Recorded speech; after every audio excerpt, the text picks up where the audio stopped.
Hey y'all, it's been a while. She has so much joy and buoyancy. I'm watching Mark Lamont Hill, Night School. I wanted to talk about, hey y'all, I'm kind of sick, sorry. My mom put me on to Joy Reid when I was probably in high school or something. And she was like, oh, you gotta watch this black lady. They got a black lady on the news. DEI, I guess, according to the right-wingers. I don't even know. It is like extreme right-wingers. Because today I was watching right-wing news. Like, I like that kind of stuff. I watch all the news, y'all. If y'all know me, you know I watch all this stuff. So I was watching, and if you guys follow me on my YouTube, you'll see I do weekly lives on YouTube.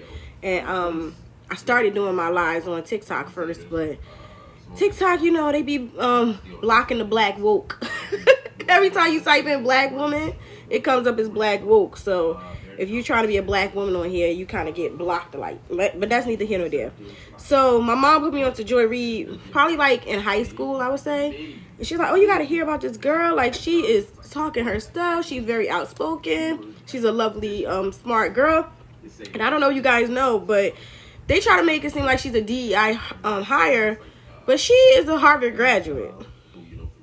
And y'all already know, it's like a joke from Chris Rock. He said, if you're a black person, you gotta fly, you know, where a white person can just walk. And that's just the bottom line. We know if you are in these spaces that you are qualified as a black person. So the fact that they're trying to make Joy Reid come off as this incompetent, low-class person is crazy.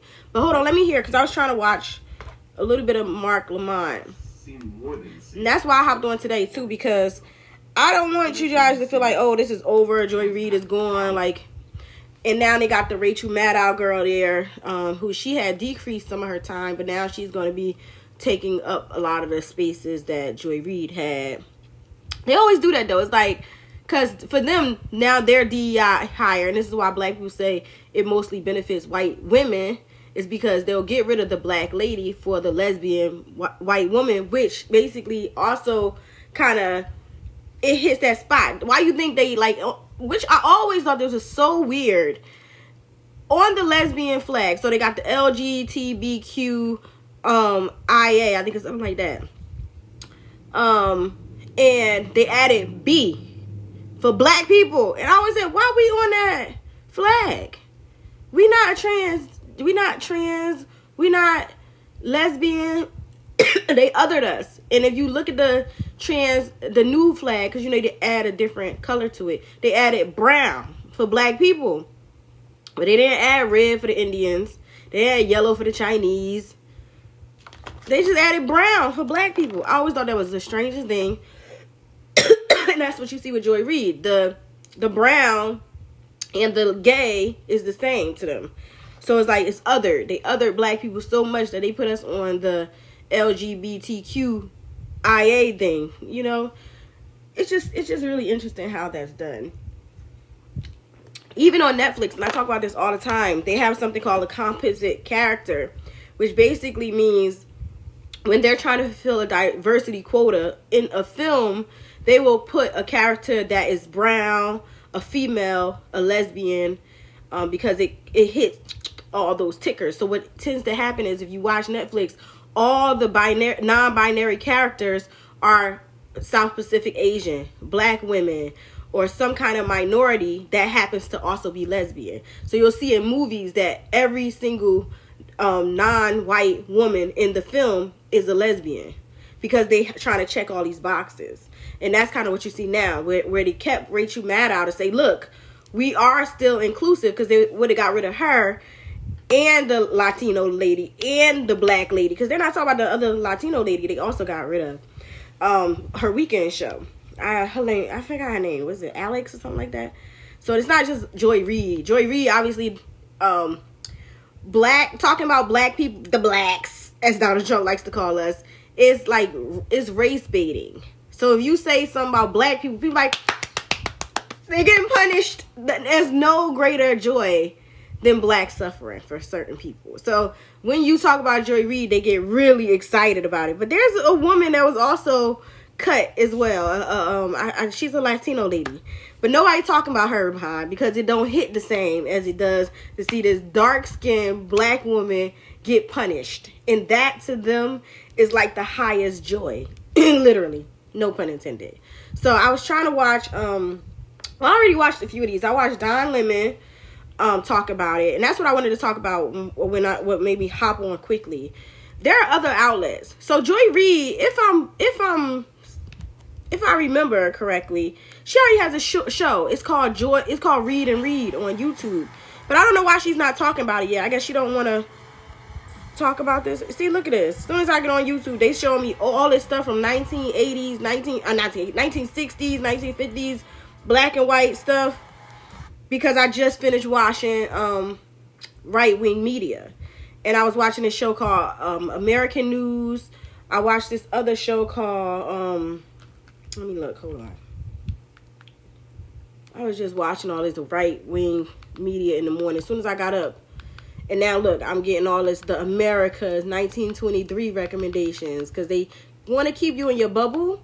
So that's one thing I want to tell y'all to do. Because they're trying to keep us in our bubble, you have to fight really, really hard to get out of your bubble. And I'll give you an example. When I was a teenager, I used to go on the internet and I would type in A. And anything that, like on YouTube, for example, I would type in A. Anything that came up under A, I would look it up and research. It could be something with an Indian lady. It could be something with a Chinese lady. And I would look into it because I never wanted to get stuck in the algorithm. And so you have to do that now with news media. You have to look up Australian news. You have to look up American news, German news, a lot of international news.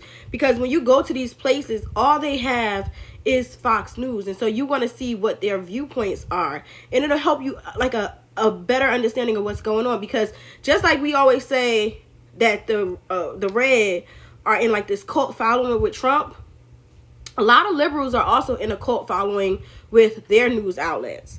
And I think it's very important that we break every chain, that you break out of your bubble. No matter if you are a Republican and you are watching all right-wing news, or if you're a Democrat and you're watching all leftist news. You have to break out of those bubbles so you can see what the reality is. Like, Australian news is a good temperature for that, because they usually lean towards American. Like, whatever we support, they usually support. So to get the true like temperature of what we're feeling, like Americans, not just like what the left is promoting and what the right is promoting, to get a true temperature check the Panamanian news, the Filipino news, the Australian news, like I told you, and obviously the Swiss. They are all, and also you have like a VPN, which I do. I use, I can't show you because I'm on my phone. I use a VPN called Nord, N-O-R-D VPN. Now I have a new IP address. So it reconnected me to a new one. So nobody can really ever follow you or track you or scam you, because you're able to be on different parts of the country. And then you're able to get a variety of news. So like me, when I tell you guys this is the news I'm watching everything. I see it all. And so nobody can really lie to me about what's going on. And what I will tell you is, as a black person watching all the news in all the world, this is what these people want. And just like they voted for this. And the thing is, with the right-wing news, with the leftist news, what I noticed is they're basically trying to tell us like, oh, this stuff is so wrong. And yes, it is wrong. Like, I voted for Kamala, if y'all not clear. But I don't talk like I voted for Kamala, because I vote independently. So I vote for who I want to vote for usually. Like, I don't get caught up in like American politics. I have a degree in political science. I understand that this is all a money game. It's all business. You pay to play, and you got to vote for the person who's going to mostly accomplish what you want in life. Like marriage. Like, no marriage is perfect, and you have to marry the man or woman that is mostly going to give you what you want in this life, because nobody's going to give everybody everything all the time. And that's how American politics is. So go back to my original point. Joy Reid being canceled. There are different platforms. So my number one platform that I watch is Roland Martin. If y'all don't know, I'm a Roland girl through and through. Like, that's my guy. That's my man. And I watch him all the time. So Roland Martin, and then Mark Lamont Hill, I watch him as well. I watch my mom put me on as two people. She put me on Joy Reid, what's his name, Ari Melvin, and she put me on to Politics Nation, which I know most young black people are not watching them. Like Politics Nation is with Al Sharpton. That comes on every Saturday. It used to come on every day, but he still comes on the radio. So you guys have to start listening to the radio as well. So Al Sharpton has a show that comes on at 6 p.m. every day on the radio. I listen to him every single day because my mom calls me and be like, "You listening to Al? You listening to Al?" And yes, Al is not he's old school. His father just passed away, by the way. He old school, but it's still a media outlet to listen to see, because he's tapped in. He tapped into the culture, right? So you want to know what the black people are thinking. That's what they think. You listen now, it's pretty sums up what black people are thinking, especially like free-minded black people, educated black people, right? The elites. And then you want to know what the downtrodden blacks are thinking. You will most so go like to Roland, because Roland is a country boy. Rolling down there with the down there, you know, or you listen to Jasmine Crockett. She kind of a country southern girl. That's what the country black folk is thinking, what Jasmine Crockett is thinking. Then you want to hear what more progressive, moderate blacks are thinking. You listen to the Angela Rise. You listen to the Mark Lamont Hills. You want to know, even I was going to tell you, Joy Reid has a site. It's called Reid versus Reid. I say all that to say that. She does have a YouTube already. So I don't know if she's promoting that one yet or she's going to come out and revamp something else. But she has a show called Reid versus Reid. And it's with I forget the girl name. I subscribed to it the other day. Hold on. No, let me see. What is the girl's name? Reid versus Reid, Joy Reid. I think it's Alex Reid or something.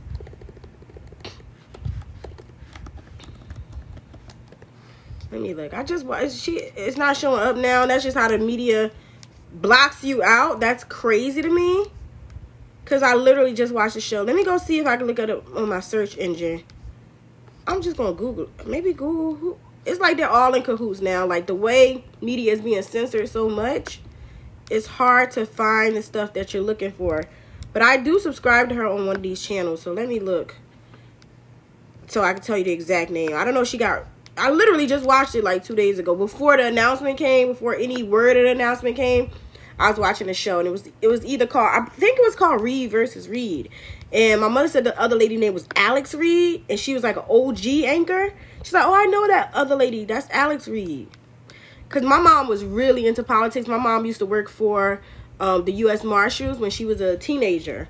And then I grew up to major in political science. And I worked in the politics world in the back end. So I kind of have an affinity for politics and a love for it in a different kind of way.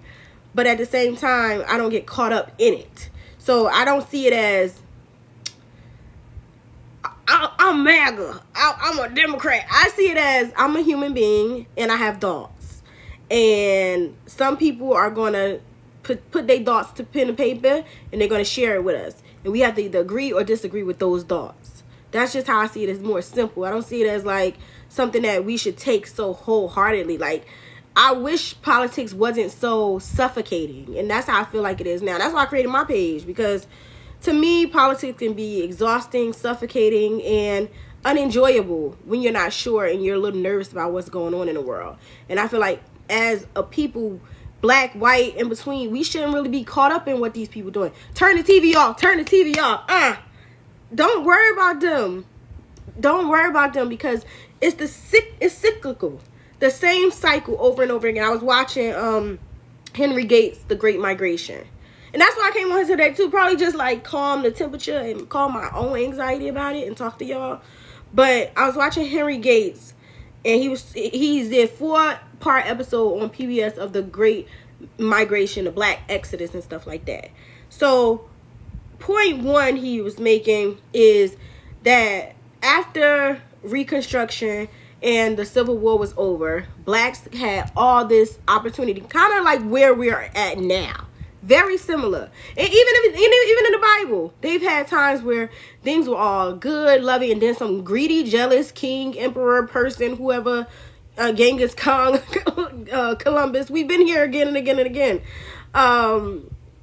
has kind of wanted to suffocate us with their power, right? And that's what we're seeing now. And in that, this is the same story again and again. My husband has this saying, he say, history will continue to, God will put you in the same situation over and over again until you decide to change. And that's what I feel like is happening now. It's like, remember in the Titanic when he said, not even God can sink this ship. And he was like, bet, watch me work.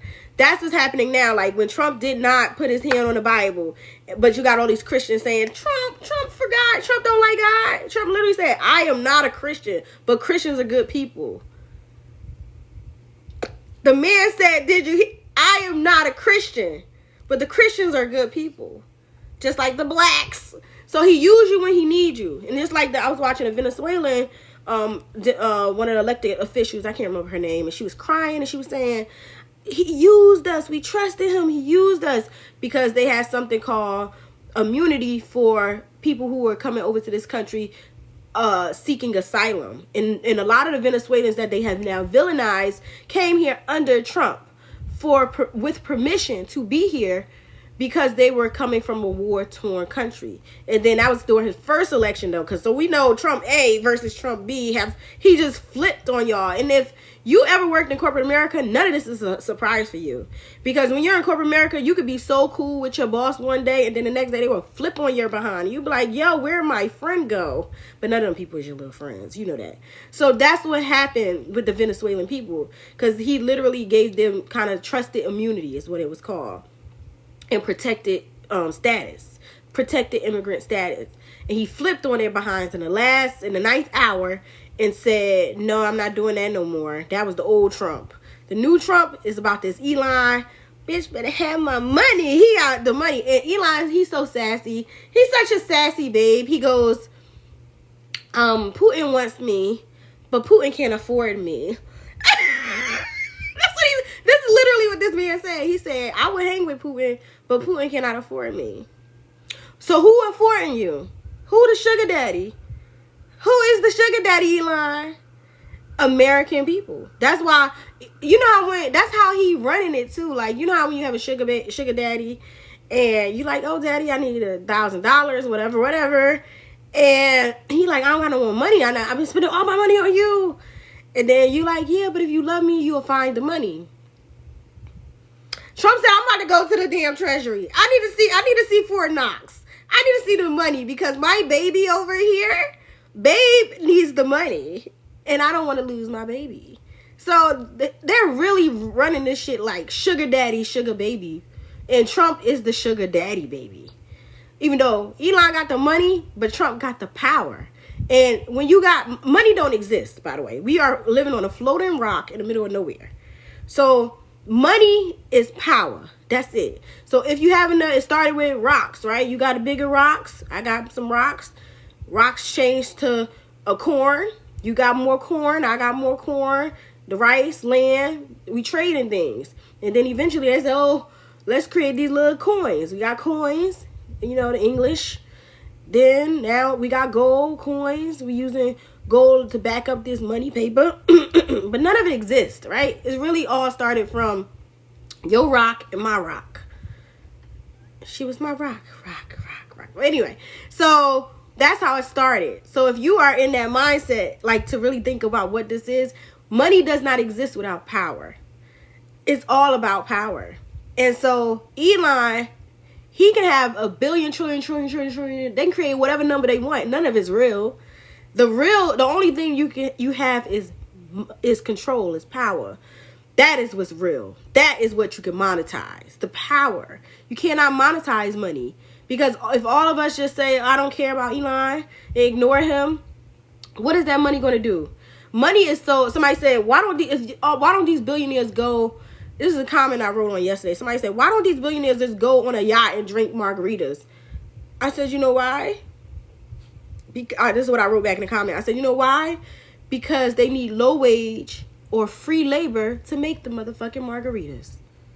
That's the power. The power is having somebody, a human being, another you, make you margaritas on your yacht. That's the power.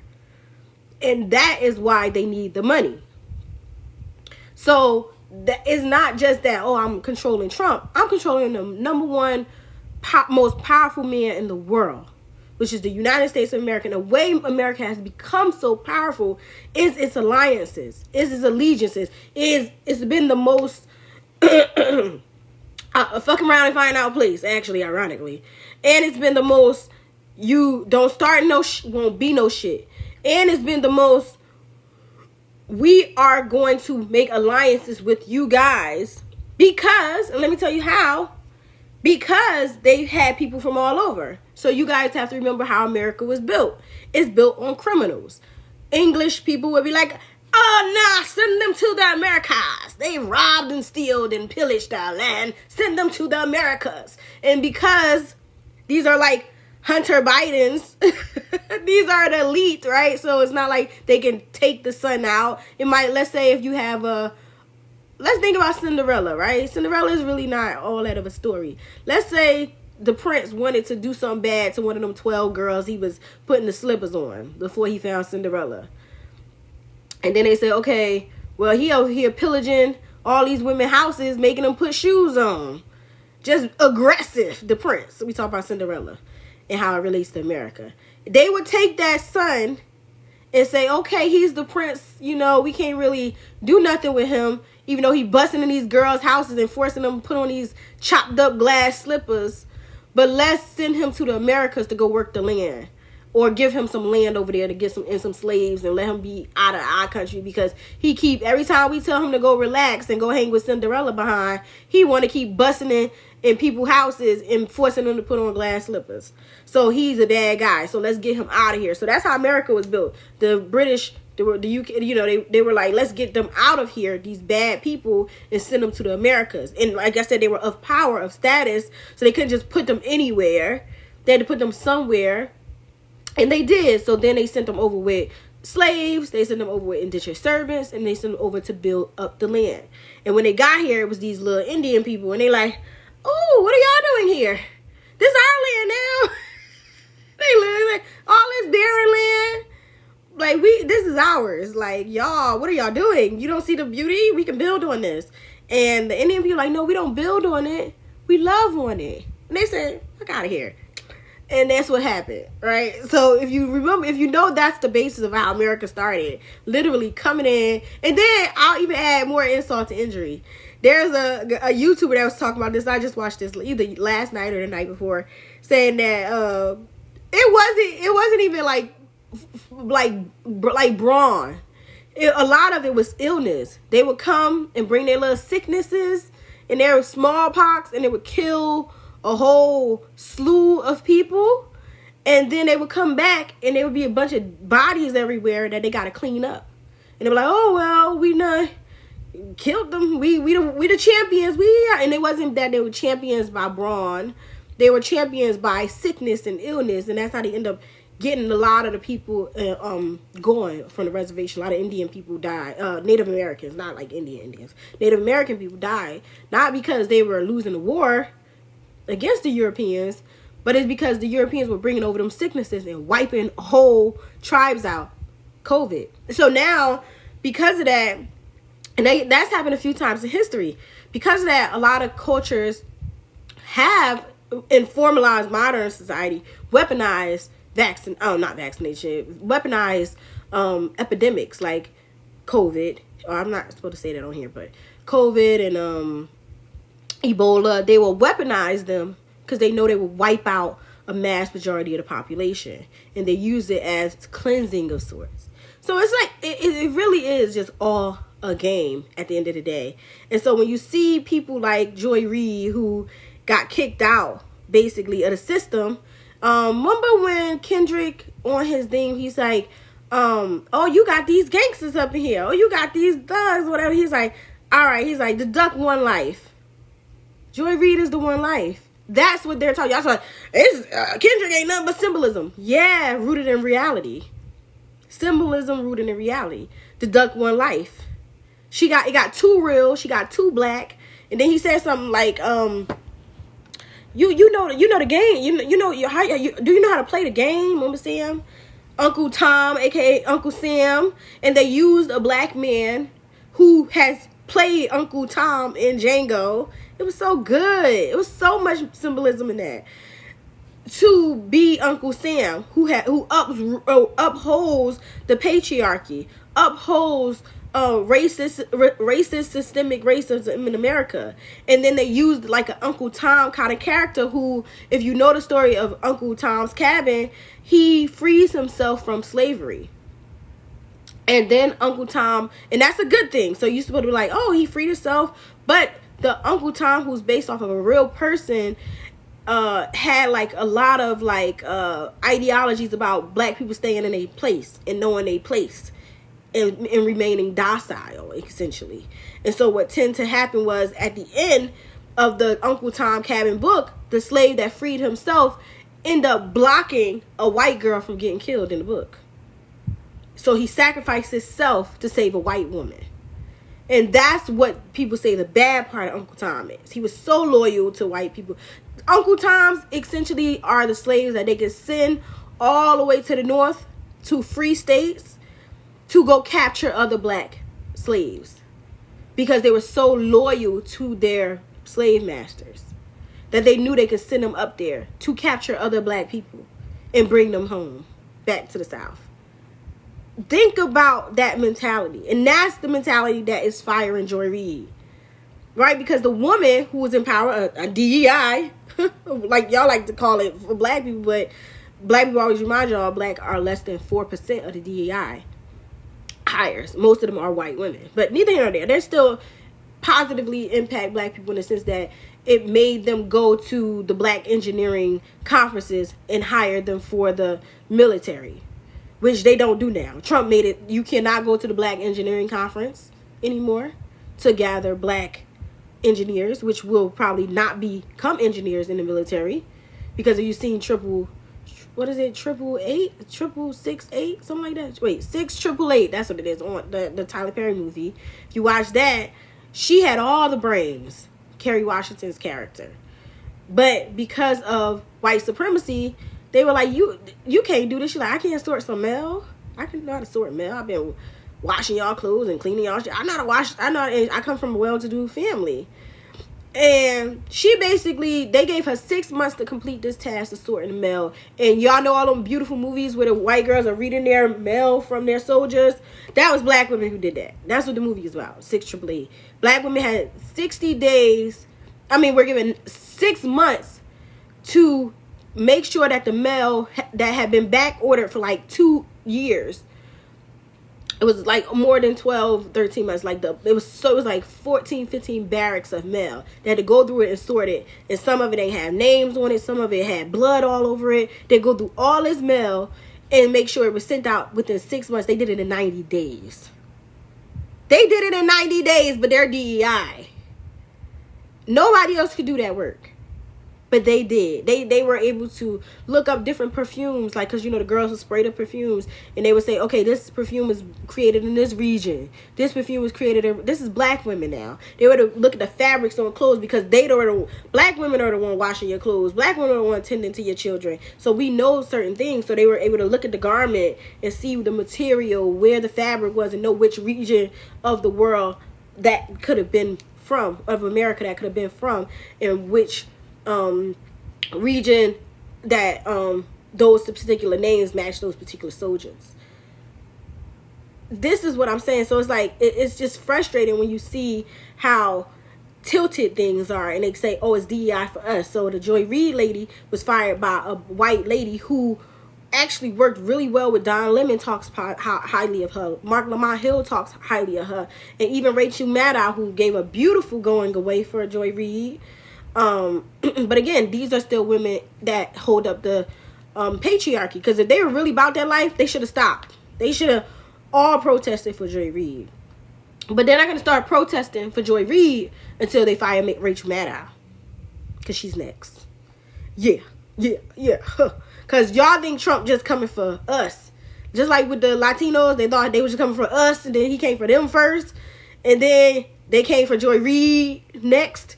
And then now they're going to go for Rachel Maddow.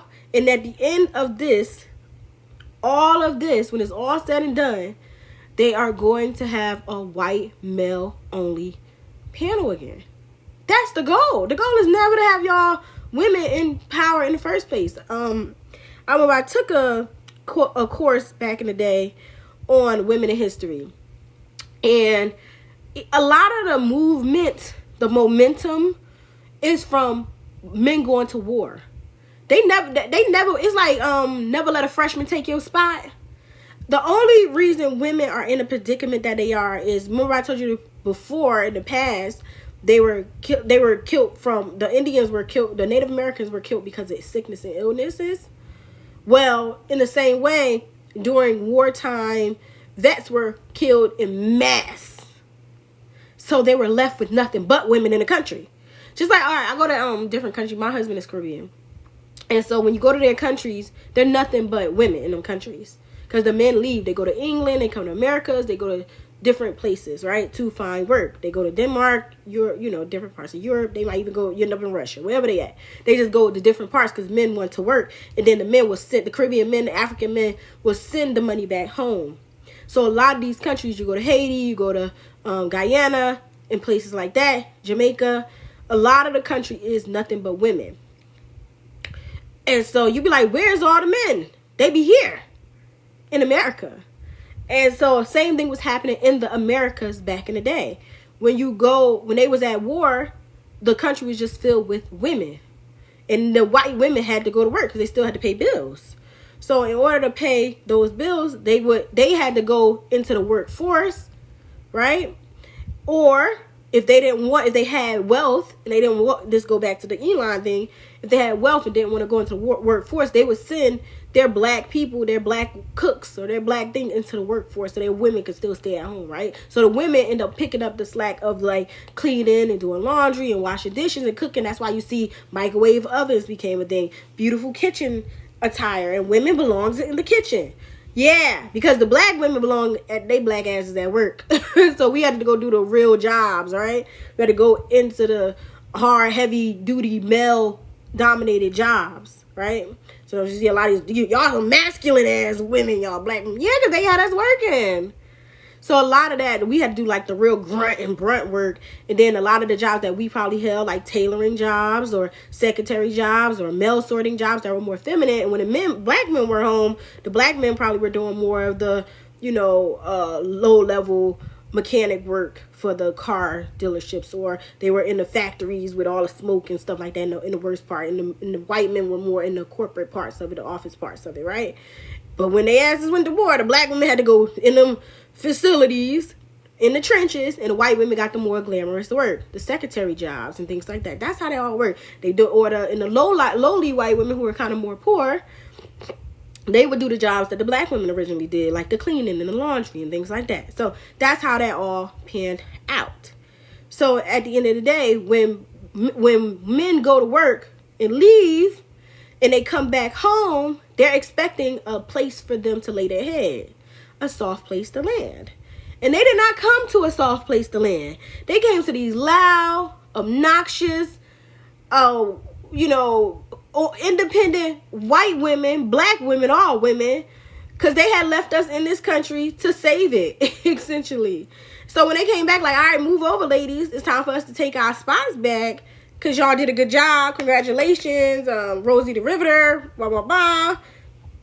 And we like, hell no, we won't go. We like having our own money, baby.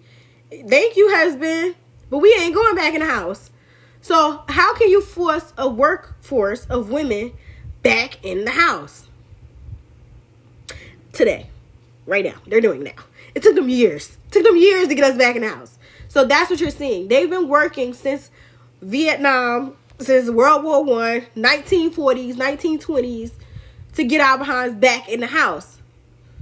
And they finally did. It was in 1920. That's almost 100 years. Because, no, more than 100 years. 104 years. It's taken them 104 years to get us back in the house. So since the 1920s, they've been trying to get us back in the house. Because they left us for just a little bit of time to take over them jobs. And when they came back and they had no work and they homeless, they on the street, we kicking them out of our houses. Now we want voting rights. Now we want credit cards. And we just kept making little steps, us women. We like, okay, next up on our list. And what else? Now we cooking. cooking. Now we cooking. Same thing they did to the Amazonian women, right? If you go look up all the history of women in Africa or Asia, you look up these women tribes and these women powerhouses, they did the same thing. It took them maybe same amount of time, about 100 years to break down the history of women. And that's what they're doing now. So you see, they're like, we need our jobs back, our news anchor jobs back.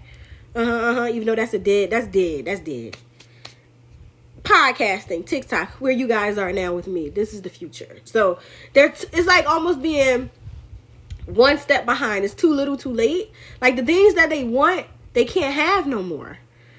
Because women aren't going to allow them to kind of step over them. But they've been smart because they're raising more docile women, right? So you see the people like, what's her name? Megyn Kelly's of the world. The Megyn Kellys are like clueless, right? I was saying this and y'all rip me apart in the comments. I was saying the women who raise clueless kids, the clueless women raise these new cruel intention kids, right? They're correlated. So these daddies from, I would say maybe like who were born in the 1940s, right? They had daughters who they raised to be real strong. And then they didn't like being all that strong. So they raised daughters to be a little bit more feminine, right? And because they didn't like having to have all that brunt on themselves. So that's the clueless girl. That's the Claire, the Dion, y'all know? And then that's the Ryan Phillippe, the Reese Witherspoons, right? And then they raised them to be bratty, spoiled kids. And that's what you see now. That's the Beast, and I don't know all these kids' names now. They ain't doing nothing with themselves. They just out here hooping and hollering on the internet. So they raised them. Only one who I feel like doing something is that, what's his name? That boy David or Devin on here. He be on here every night, honey. And then those are the kids who want to take down the system. So think of Ferris Bueller mentality on steroids. So that's like what they're doing. Marty McFly mentality on steroids. So those kids from the 80s, those Ferris Buellers, they raising these brats now who are entitled and they're super like into dismantling any like anything respectable. They want to dismantle it. So if you are a leftist, they want you to be super right. If you are right, basically what's up is down and down is up. They just find enjoyment in dismantling things. And thinking it's a big game and thinking that things is fun. Remember back in the day, we had a little bit of that. When American Idol had voted Sanjay. Y'all remember that? Sanjay from American Idol, because they had a site called votefortheworst.com. It's a mess. So votefortheworst.com was a site that kind of almost dismantled American Idol. Because they were literally voting for the worst candidate, and the guy won. I think his name was Sanjay, or he didn't win, but he made it pretty far before I think American Idol ended up dismantling the Vote for the Worst site. And that's what's happening now. So a lot of these kids voted for Trump off GP, not because they like Trump, not because they think he's smart. They voted for the comedy. They voted for the shit because they ain't trying to work anyway. There are 13 years olds that are on these gaming platforms that are billionaires right now. Like, they're literally making so much money off Roblox, because what they're doing is creating these towns. They're called Roblox towns, and they're different maps where they can create. And the more the user uses the Roblox app map, the more money the kids get. So you got 13 years olds that are millionaires off Roblox. You got somebody like Kai Cenat. Or is that his name? Yeah, I think it is. Or my other one, my favorite one, Speed Show. I love that boy. He is just something else. I think he is a great kid. His name is Speed Show or Show Speed, something like that. Y'all can look him up on Google. He went to Brazil or Venezuela. He went somewhere over there in South America recently and was mobbed. Like, do I have the video? But anyway, they're not focused on politics. They're focusing on the fun of politics. Like, they think that shaking up the system the way they have done is funny until their grandma is going to not be able to get no Medicare and passes away. It's going to be all fun and games until it hits home for them. Like, it's just a joke. So the fact that Donald Trump won is a joke for them. The fact that Elon is out there doing all that is so fun for them. Like, you saw how that little boy was talking to Obama the other day, saying, stand down, nigga, stand down. Talking to Obama like that. And LeBron James, who was more of my generation, he had to come over and be like, calm, why you talking to Obama like that? Calm down. But they love that. They get a kick out of that. And all the kids are reposting it, and the video going viral. Like, yeah, that YN, which means young Igga, that means like you a fresh fly. Or even ASAP Rocky. You see how he jumped over that. Even before he jumped over in the chorus, when he was at the Met Gala, he was acting like a YN. He jumped over the barracks to go into the Met Gala. Real ghetto. And they loved it. They just loved that stuff. And then the reason they love it is because they feel like black people over the last, like myself, my generation probably, are very kind of more proper, prim proper, reserved. We did things to kind of fit the system. And we're very quiet around white people. Like, we don't tell them our business. We don't tell them what to be doing. We don't tell them nothing. It's just like, we here to work. And like, I remember even to the point where the older generation, I remember this older woman at my job, or even, it was somebody, either my mother-in-law or an older woman at job. I said something. I was laughing with my boss, and she goes, "You laugh with your boss? You laugh with your boss?" And I said, yeah. And that's just my generation, and I'm still kind of reserved. But these YNs nowadays, they not just laughing with their boss. They're kikiing with their boss. They're going to happy hour with their boss. Their boss know all their business, and they're outrageous. And they like that about them because they don't have no fear around the white people, right? So white people love that because they're like, oh, we so used to black people not telling us their business, being very reserved. We don't know nothing about y'all. But this new generation say, not only can you know all about us, you can become us. That's why you have the Alabama Barkers. That's why you have the Kylie Jenners. They're like, you have just as much ownership to my blackness as I do. That's why you have ASAP Rocky hanging so closely with Anna Wintour. That's why you have Kodak Black hanging with Trump. And these are 20 years olds. I mean, minus ASAP Rocky. He's probably like 33. But still, same concept. And that's why you have him hanging with Anna Wintour, like, and doing all that. Because he don't realize that they're consuming you. They don't want to be friends with you. There's going to be a certain point where you have to know your place. And when you put yourself in them environments to be so brash and outright as a black person, right, in their spaces, they're gonna wait to get. That's what they got them by the balls. If Kodak Black messes up, he going back to jail. If ASAP Rocky messes up, he going back to jail. They not free. So the freedom is you act up. When I call you, come here, ASAP. Show them that little dance you do. Tap, nigga, tap. That's what they want. And if you don't, and I think my generation really didn't prescribe to that. We just are like, what do you need? Give my money. Let me go home and go on vacation with my family, my kids. That's how we more were. But they don't realize that they're being played like pawns on a chessboard. They actually think they're in. That's what you saw at the Black History Month thing. They think they're in with the in crowd. That's what you saw. And when he said there was a black man who got a white wife, no disrespect for that, hats off to y'all. I'm not judging it. I'm just judging this part. So they were in the limousine going to the Trump event, and you know how black people go, God is good. You said it. All the time and all the time. You said it. So she said the wrong thing. And you could tell his face was like, he was so embarrassed because she didn't get it right. And he wanted to prance her around and have her so included into the Black History Month thing. And when she said the wrong thing, he was so embarrassed. So embarrassed. But that's what he get. And then when he got to the event, the lady was like, he said it to an old black lady. And he said, God is good. Y'all said it. And all the time. And y'all said it, right? And the black lady said it right. And then the white lady looked like his wife. And she was shocked that she realized she had said it wrong.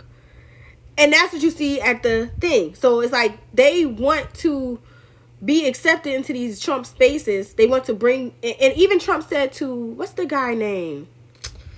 Oh, I can't remember. He didn't get no position in Trump's cabinet. And he was like cooning for Trump. And anyway, Trump goes, ooh, you got a nice looking wife. The way his face dropped, he looked like, oh, what you trying to get my wife? This guy here. I can't remember his name. Y'all know him. Trump said, ooh, because he got a white wife. He said, ooh. Trump said, your wife is sure as fine. Basically meaning, I'm going to get that. These men can't do nothing. And they just got to sit there and accept the disrespect. They have to just accept the disrespect like Django. And I just think to myself, how embarrassing. Yeah, I think to myself, how embarrassing. How embarrassing that they don't stand up for nothing. And if you don't stand for something, you'll fall for anything. I love this stuff, y'all. It's called Baby Lips. Y'all remember this stuff? I still buy it. I buy all the old school stuff. It's called Baby Lips. And it kind of give you just the right amount of red. But yeah, guys, I had all this fire in me about this Joy Reid stuff. I mean, I can even keep going. Bernie has been trying to tell y'all. Bernie is at a point where, I don't know, Bernie is getting his heroes welcome, which tends to happen with Bernie. And the only thing I don't like about the Bernie situation with people is they use Bernie as a scapegoat. Like I heard one on Facebook yesterday, and I wanted to block her. I was 2 seconds from blocking her. Except she said that she regretted her vote for Jill Stein or somebody. But them Jill Steiners, them Bernie voters, Bernie ain't winning. Jill Stein ain't winning. Your choice was Kamala or Trump. A vote for anybody else is a vote for Trump. So don't come on here now talking about, oh, I should have voted for Kamala. It's too late. We don't want to hear that now. So those are the kind of people that frustrate me, and I just hit the block button. But she mentioned something yesterday saying, "Oh, she should have voted for Bernie." She said, "I hate all y'all because y'all should have voted for Bernie." Bernie ain't winning, brother. Bernie is too liberal to win, and he talks. He's kind of like on the left. You have Bernie, right, and on the right, let's say you would have. I'm trying to think who. Bannon. Something right. Bannon. Steve Bannon. Bernie and Steve Bannon. Like, obviously not the same, but different. Like, they're just mouthpieces for their constituents, and they're right so often. Like, sometimes I listen to Steve Bannon, I'm like, okay, you preaching. Because he'll say stuff like, muzzle velocity. He said muzzle velocity is when the media is given 3 pieces of news, because media can only cover 3 things a day that are like big news outlets. So if you flood the media with things like plane crashes, with things like Gaza, or something that the Dems are doing that is like, not appropriate, then you flood the media outlets and you're allowed to go sign executive orders and do what you want to do. Okay? That's what Steve Bannon said he do. On the other flip, which is right. It's like, oh, that's deep. I didn't know they do that. So Steve Bannon, he be talking that talk. He tells you a lot of insights on the thinking and the mindset of the American people and of Republican extremists. He really breaks it down in a layman's terms. So I love listening to Steve Bannon. On the flip side, Bernie does the same thing for the liberals. He breaks things down. He talks about the oligarchy. He talks about the different regimes that have been placed throughout history. He talks the breakdown of financials and how much these billionaires are making. He talks about Doge and how there's no oversight. And he breaks it down in English, clear, layman terms, what is going on the left, right? And what his people are doing, how he believes in AOC, how Jasmine Crockett needs to be given a chance, how a lot of the Democrats won't let go of the power seats and the structure of that. And he talks truth to power. Same as Steve Bannon. And just like you wouldn't vote Steve Bannon to become the president of the United States, you would not vote Bernie to become the president of the United States for the same reason, even if you more so align with both of their talking points. Because at the end of the day, Bernie, just like Steve Bannon, is extreme. So he's an extreme liberal that, if I'm being honest, they would eat his ass for lunch. They would eat Bernie ass for Putin, Kim Jong-un. They would eat his ass for lunch. He cannot, because he's not at the place of negotiating things. He sees an ideal utopia of socialist world. That's how Bernie thinks. And what he says is absolutely true 90% of the time. And he has a great view of how things are, how we could get to an ideal world. But what he often, what he often misses is the monsters. He knows and sees the monsters, but he underestimates them for some reason. Like, it's like he feels like there's a way that you can like just go in and conquer them quickly and easy. And it's like idealist. It's like, no, sometimes you gotta greet a monster to meet a monster. And that's what the Republicans know. That's why they chose Donald Trump. They felt like with the temperament of the world and with all the aggressive leaders that you have in office, they needed a man who could be just as aggressive. And I understand it. The problem is, Donald Trump doesn't read books. Donald Trump, what Bernie has, like Bernie Sanders has that intellectual side of him that he reads in-depth history and understands it. Same with Steve Bannon. He reads these historical truths and he knows how to like formulate it in a way that is digestible and understandable for the American people. Trump don't read no books. Trump don't want no information that don't have nothing to do with he doing. He is a next kind of person. Okay, and next. Okay, and next. Okay, get it done. You got to, like he always told Elon, I'll give you that permission. That's fine by me. You could go do that. That's what he told Elon. But Elon already thinking to himself, I'm about to go. You know how like it's corporate. So Donald Trump is a perfect example of like, I'm able to finally tell my husband, like, you see, this is what I be telling you I deal with in corporate. Because he's the perfect example of how corporate is. Like, it's somebody who don't know what's going on half the time. Always at lunch. Always, like my boss, my ex-boss, he used to always be on some golf course. Always be in some hotel room, meeting somebody somewhere. Sorry, side chicks. And then he come back from lunches, and then he say, so, what happened today? You got to give him the whole lowdown of what actually happened in the day. You know, because they don't be there. They don't be there. They don't be knowing what be going on. They going to live their life. They be having their meetings, and them meetings be fun. I used to go to the meetings, honey. I used to be at the meetings. We be drinking. We be eating big steaks, pieces of meat, potatoes, wings. It be fun. The meetings be amazing. They come back belly full and sleepy. Golf courses, we be on them little golf. Boop, boop, boop, boop, boop. You know, they be fun. Then you come back with serious face. And then you like, how was the day? It's like something else. So even though they say they cutting the fat be the people who be in the meetings, the board members, the board of directors. Not the people he cutting be the people who be updating the people who be going the actually spending the money.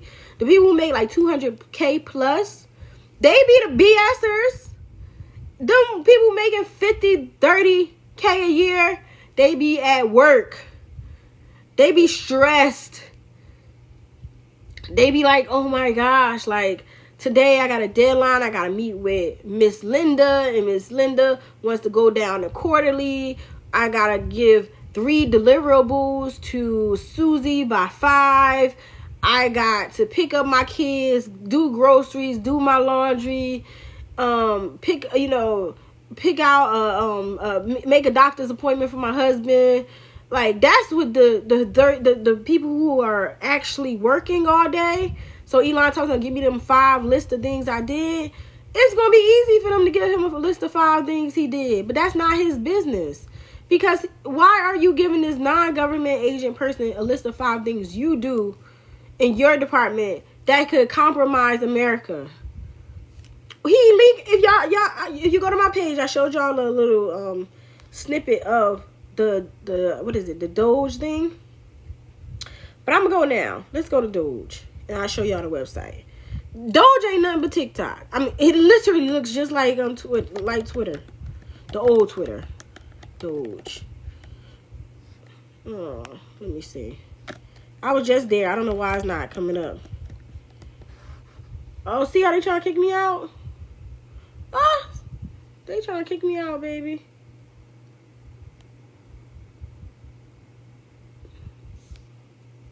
Oh, y'all see how they trying to kick me out just now? That ain't right. Because I said I'm going to Doge to show y'all. Now they kick me out all of a sudden. I don't know why I can't go. I can't find the site all of a sudden. Where is it? Website. I was just there yesterday. It got hacked.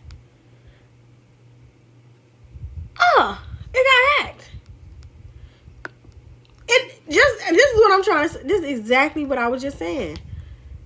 Like, and if you look at the page, it looked like kids did it. It's sending me the Doge coin, but I'm like, where is the regular Doge site? I just was on it. D-O. Alright, I'll be right back. Because I actually have it saved in my phone because I posted it on my page. But if y'all go to my page right now, you can see like a little snippet of site. DOG.gov. Okay, that's what it is. DOGD. Why is it not coming up though when I Google it? OGE.gov. Alright. Okay, so this is it. It looks like X. It literally, like when I'm not even capping, right? It looks exactly like X. Let me turn off my light so I can see it.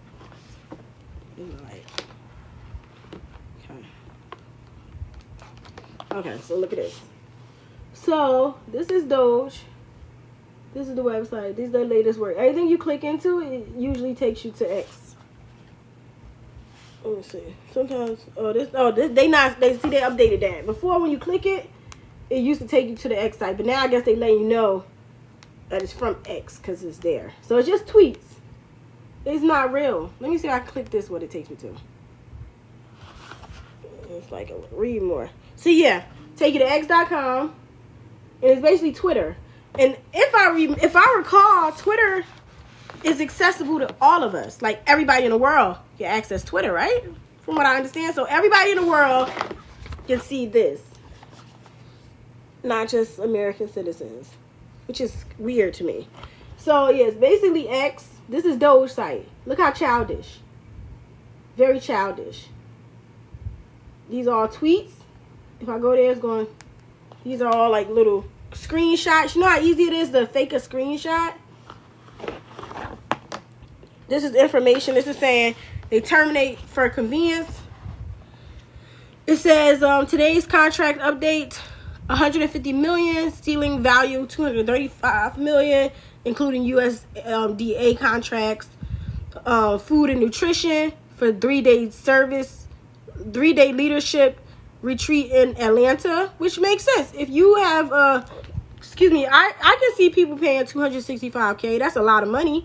But think about it. If you're having several secret security officers come in, if you're having people from different nations come in, and you are doing like a USDA event, I can see how that could be upward of $265,000. Because a wedding is $20,000. These people don't pay for nothing.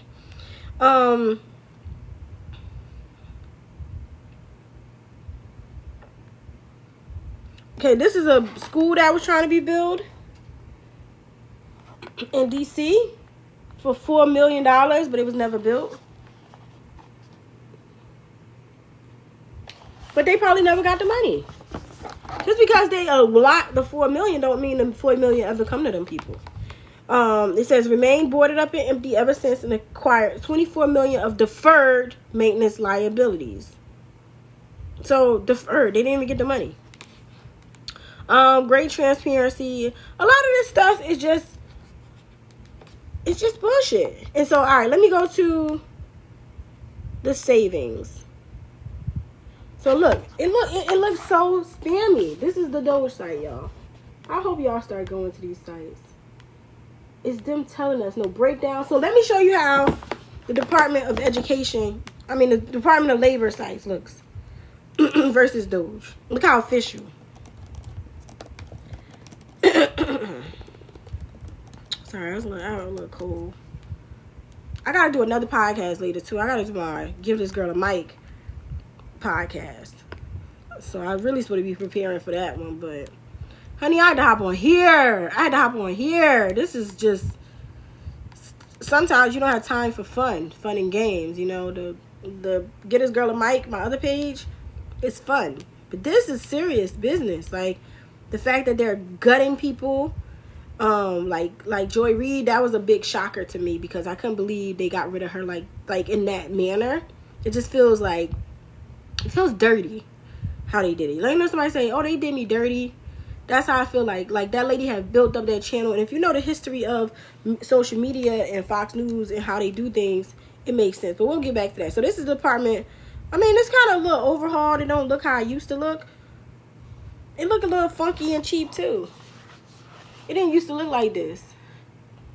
But it's still looking more official. Let me show you what you're supposed to do. When you go to the Department of Labor, this is where we usually house all this information in secure territories. Literally, like, sometimes if you're on it too long, it'll kick you out.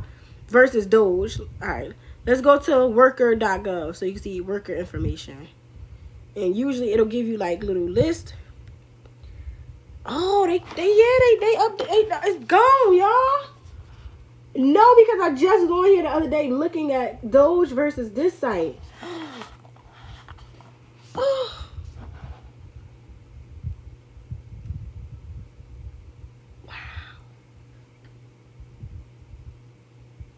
Yo, they dismantling our government. I used to do this for a living, y'all. That's why I'm telling y'all this. So there's something called pay to play. And with pay to play, it's basically government donations and different workers. You can go on and see like a list of how many workers are in the company, what they do, and it gives you the breakdown of all their salaries. And it's free information for all of Americans to see and look at. And it's just like a beautiful breakdown, graphs and charts.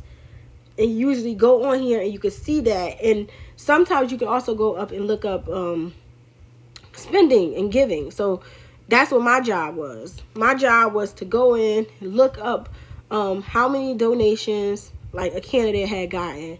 You don't want to go over $2,500 for each candidate. It's called pay to play. And you would go and you can look up to see the contributions made. And based on the contributions made, my company can either give more money to that candidate or not give money to that candidate, depending on if they have reached their cap or not. So you usually go on, and it was like Excel sheets essentially on these pages, and you can check it out and see what was happening. But now the page is down, y'all.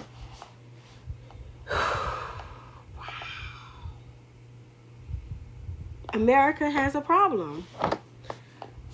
This is scary. So only Doge has information. So basically, y'all voted for a man who took away your rights just now. Because this was public knowledge. Everything that look at the difference. I can't even show you the difference. The difference was you can go on here, on these sites, and see every single dollar that every government official individually line by line has spent in America. Now we gotta just hear it from these people who put this here, but it's only limited information that you can print out Excel sheet after Excel sheet, page after page. There was millions, hundreds of millions of particles of information on that site, and any information you needed you could find. This is what this information they telling you what it is. The information on this site, the difference is this they're telling you. So you can't fact check it. this site, you would be able to go on here and check it for yourself. Everything that he's saying on here, that these people are making or doing, I should be able to go on here and look up line by line if he's telling the truth, y'all. That's scary. There's no fact checking. We just have to believe what this man is telling us. Face value. Face value, y'all. Do you see this? No, you need to see this. Do you see this? Look, this man is telling you what it is. He's telling you that the Bureau of Wage Management is valued at this. And he's giving you a screenshot of it, which can be altered easily. That's fake news. Versus, I'm going to see if I can give you an example. They can't get rid of everything that fast, right? But now, look, now you can't do nothing. You just come on here and get an Excel. I'm going to see if I got an Excel sheet in my save folder. Because, again, I used to do this for a living. So, I'm sorry, y'all. I'm just finding out that you can't access any of the government papers. Like, what the fuck? Like, oh my gosh. What the fuck? Y'all don't understand how crazy that is. You can't fact check. Where do I even go? I'm trying to. All right, let me see something. Cause I actually took a screenshot of it. I was gonna put it in one of my videos a while back to show y'all the difference. So I don't know if department.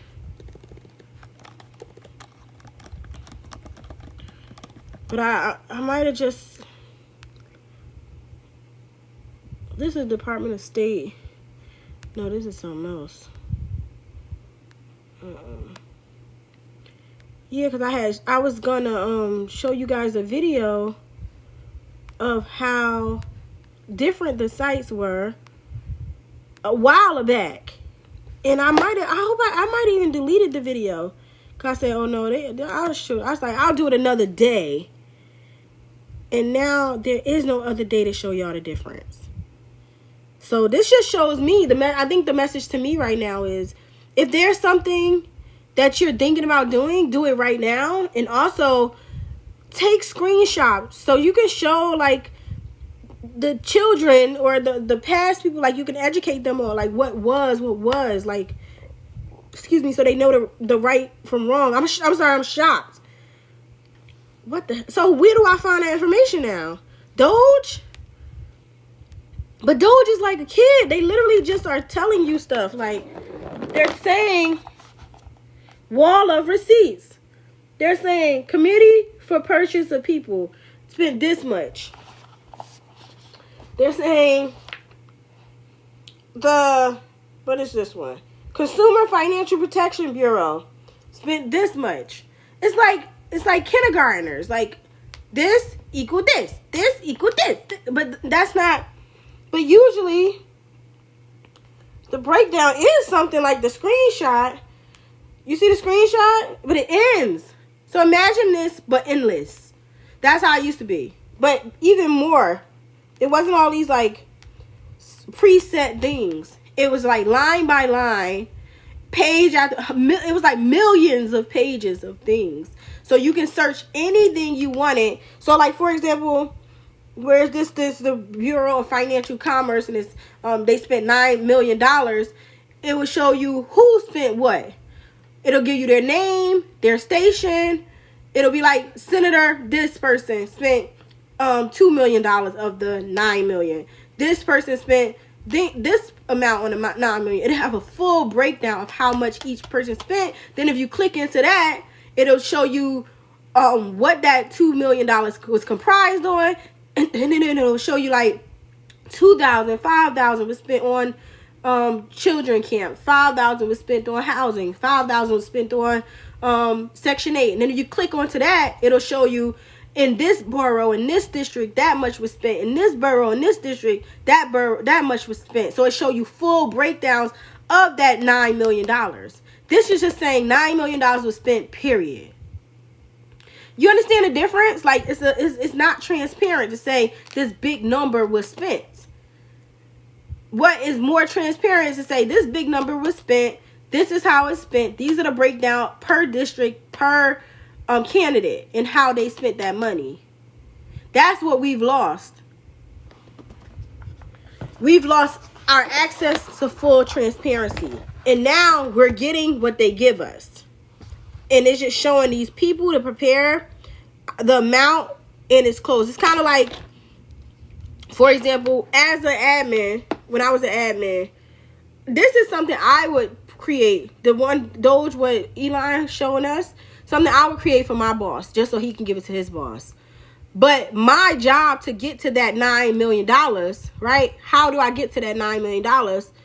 That would be me going through tedious amounts of Excel sheets and seeing every single penny that was done spent to get to that $9 million. And that's what the Department of Labor used to have. They used to have a site where you can go and go to the Department of Labor and then go to the Department of Workers, and you can see exactly what the breakdown of those each cost was. That's no longer available to the American people.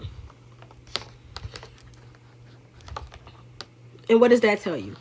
They only want to tell you about the stuff they want to tell you about. They only want to tell you about the money that's being spent to spin the story. So they're only going to tell you about the people that will piss you off. If you're on the right, they're going to tell you about the old black Negroes who are spending all the DEI money. If you're on the left, they're going to tell you all about the super strict Republicans that are spending all the money. When we know, as American people who are not, I don't know if as American people, but as people who work in the political spaces like myself, we know they both spending money the same way. And you can see it in your president, Donald Trump. Those golf trips, those trips to the Super Bowl, all those people are getting paid. Those security people are all being paid.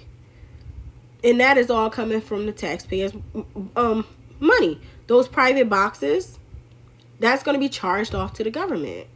The same thing is happening in corporate America. The same thing is happening in local government. When you're dealing with mayors, with governors, and things of such. When they go to their golfing trips and their this and that, it all comes back down to the American people.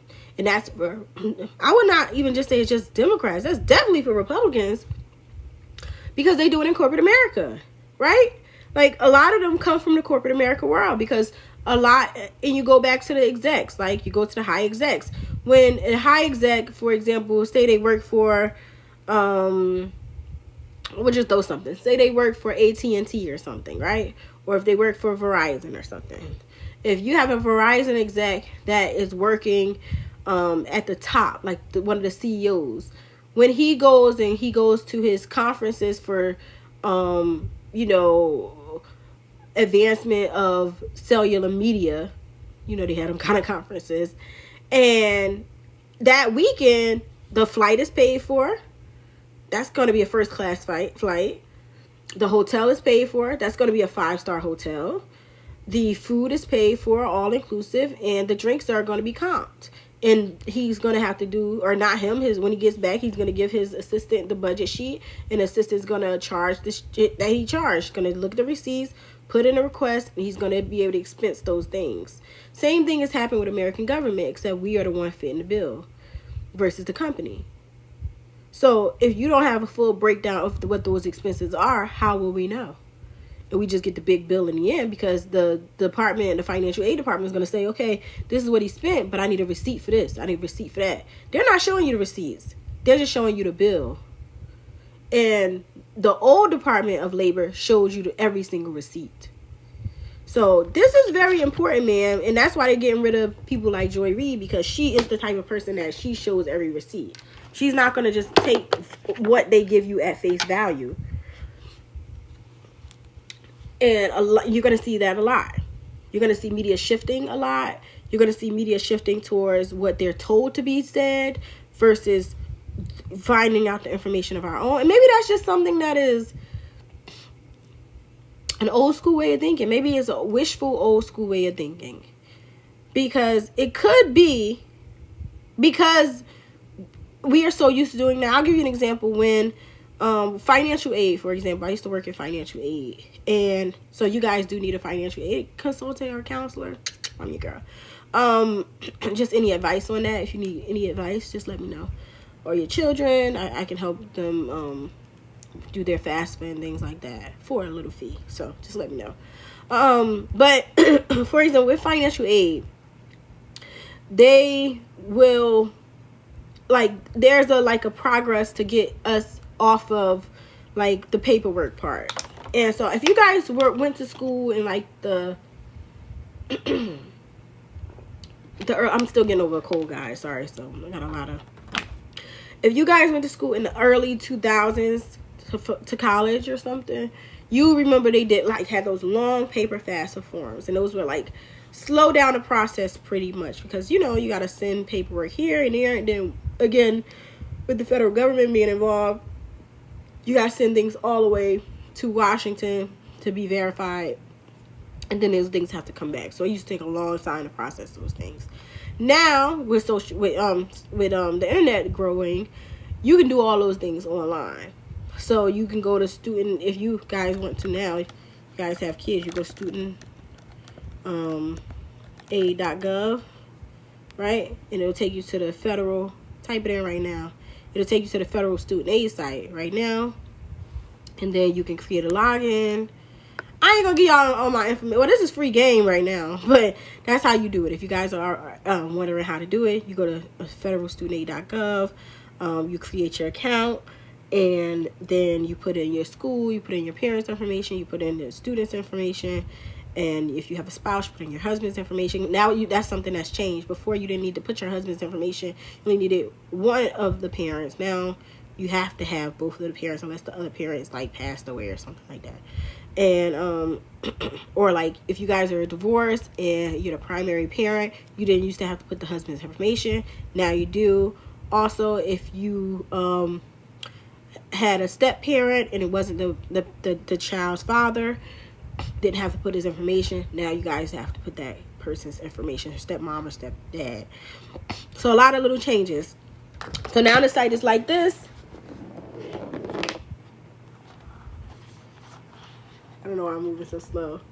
And last year when we were dealing with this, there was like it was positive because like, okay, it's online, you could do the form quickly, but there were if you guys remember last year, if you guys had children in college or attending college, there were dozens and dozens and hundreds of delays that are still affecting kids now. Like, for example, the deadline for FAFSA is usually October. We didn't process paperwork until February 2025. And some of them didn't even get processed to April. And school starts in September. So people were in a rush to get this done because there were just such delays and chaos with the FAFSA form. This is what the problem is. So that's what's happening with Doge too. If you see, so because things are sometimes simplified, doesn't make things easier, because they had so many glitches. They were losing people information. They would get all the kids' information, but the information wouldn't be transferred to the schools. So we weren't getting any of their information in time. Nothing was being updated in our system. And kids would be like, but I sent it back in October. I sent it back in November. We'd be like, we don't have it. It's not here in our system. Sorry. They'd be like, you need to call Federal Student Aid. No, we can't. Because that has nothing to do with us. That's a contract between you and the federal government. We are the school. They send us the information once we receive it. We cannot go calling the federal government demanding them to give us the students' information. They have to process how they process. And then once we get the information, we have it. And it was just all screwed up and messed up. And we kept having to redirect the kids because they weren't allowing us. We used to be able to override stuff. The schools had a lot more power. But then at a certain point, the federal government said they don't want us involved at all. So we had to go and override. We could no longer override the things they did. So we started having to just manually put in this information for the kids at the last 10th hour. And it was just really sad to see, because some people, you know how some people, we don't know what we can give you until we get the information back. Like, once we get your full breakdown of what you're going to receive, what federal grants that you're going to receive from the government, then we can tell you how much we're going to give you in terms of money to help supplement it, or if we have anything and put you in the EOF program. All that is determined based on your FAFSA and what you qualify for. What loans we can give you is all based on the FAFSA and what you qualify for. But if we don't get the return on the FAFSA in time, we as an institution cannot determine what money we can give you as an institution. So it was just a lot of chaos around all that. And sometimes that's what it seems like Doge. The more they simplify things, the more they complicate things. And it's like to the point where I think that's because the new generation, they're used to, that's where I was going with it. The new generation, they're so used to having everything quick at their fingertips, but some things take time, and you want things verified, because if you don't verify it, it makes it easy to have a lot of fraud.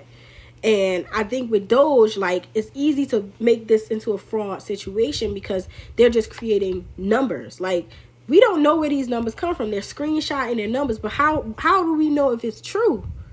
Where is the paper trail? And that's the thing with the federal student aid. There was no longer a paper trail to prove that some of the stuff the kids were telling us is true. So we as a school had to do extra work. Give us your parents' W-2. Give your mama, grandmama W-2s. We need to verify that you are you, because this stupid federal aid site is not giving us the accurate information. And for example, that the person will have a gender change, or a person will have a social security change, something like that, and the name on the FAFSA is not matching the name on the ID, but there's no updates to the FAFSA, and then they have to go back in the system and update it, and it takes 3 to 5 business days to update that. When if they were just letting us do it, we could see that the person, we could look at the ID, fill it in on a piece of paper or whatever, move on. So it's like the more things are simplified, the more complicated things get, because it takes away the power to the people and it gives the power to the machines. And that's what you see. That's why all this chaos is happening in the financial aid departments around the colleges, because they have given the power to the machines instead of to us thinking working people.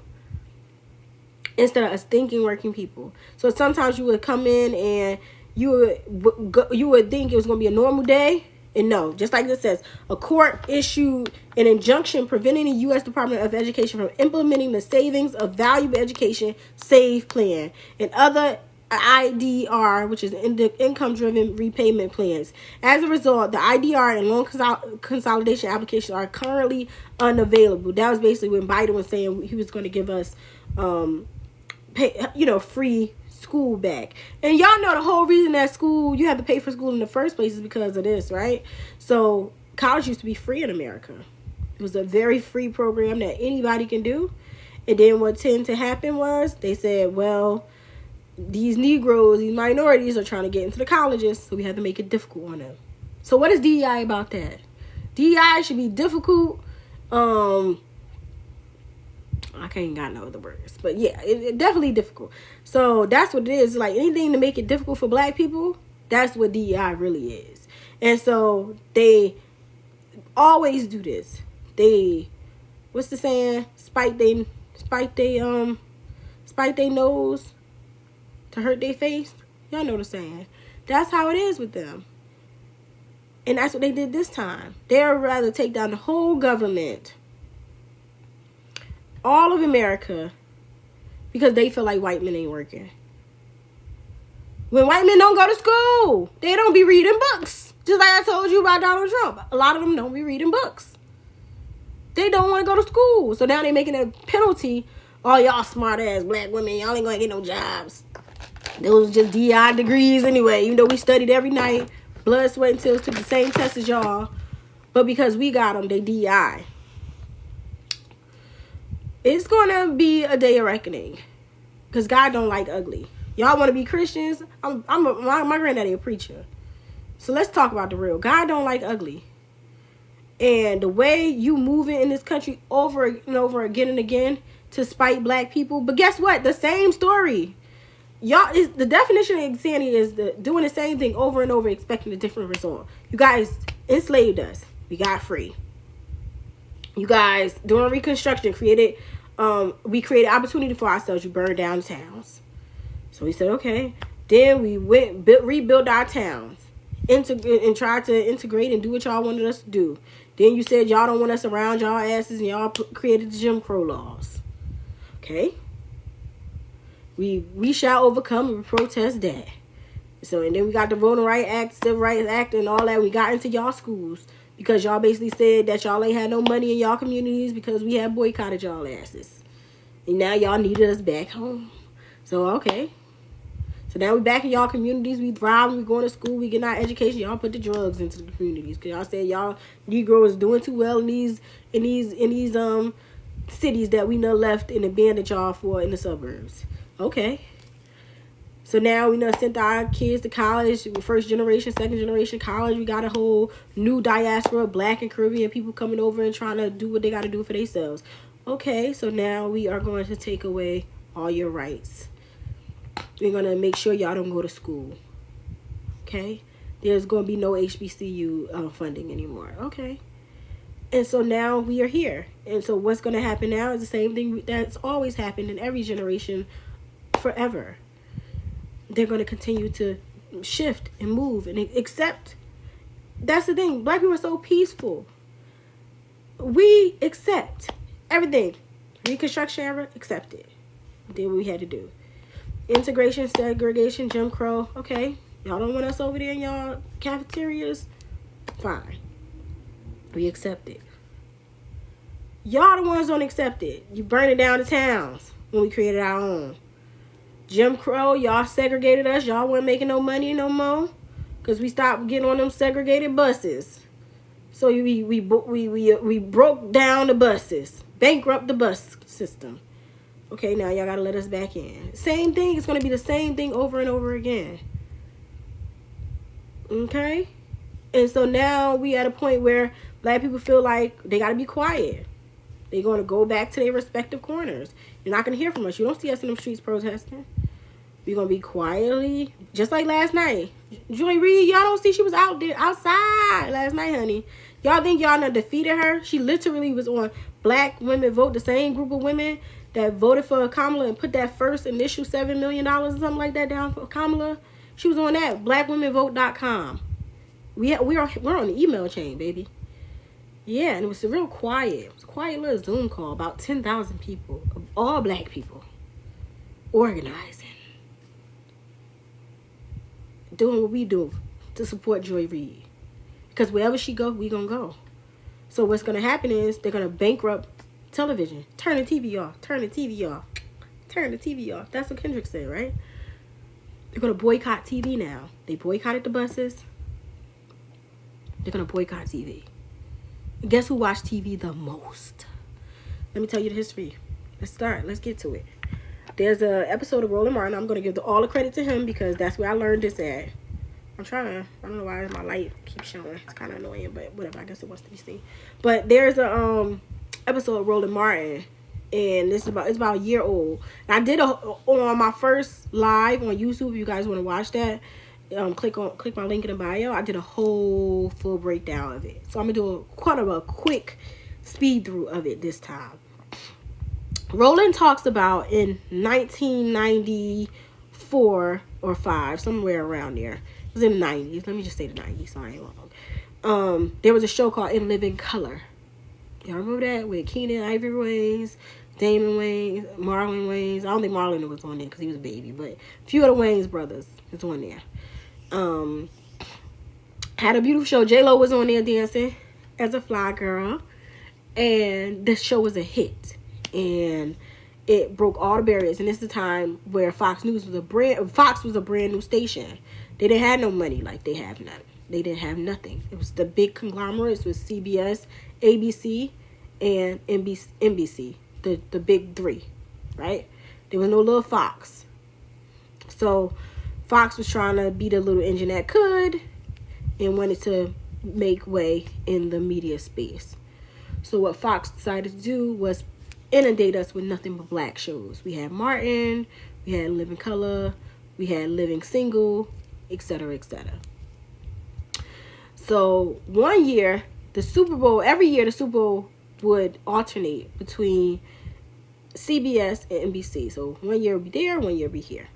But they never had a Super Bowl halftime show, ever. And what happened was one year in Living Color, the Keenan Ivory Wayans show, decided to do a Super Bowl halftime show. And it was so funny and so black that people turned off the Super Bowl and turned on the In Living Color halftime special. So after that, NBC, and nobody went back to the Super Bowl. The ratings plummeted after the halftime. They were like, what happened? Why is nobody watching our Super Bowl this year? Come to find out, once the execs realized that they were watching In Living Color, they said, oh no, we can't have that. So the year after that, they had their first Super Bowl halftime show on a large scale. Let me see I don't know who the first actor was. My mother said Michael Jackson, but I didn't never look it up. First Super Bowl halftime show ever. Let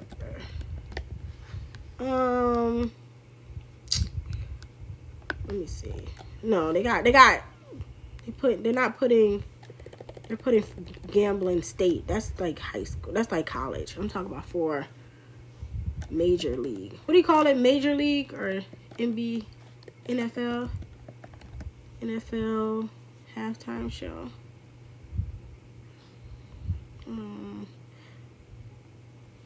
Okay. Performer. Because they got like halftime. They had halftime show, but they got like airplanes. Oh, my mom was right. It was Michael Jackson. So Michael Jackson of course, they went big. So they got Michael Jackson the next year. And obviously the rest is history.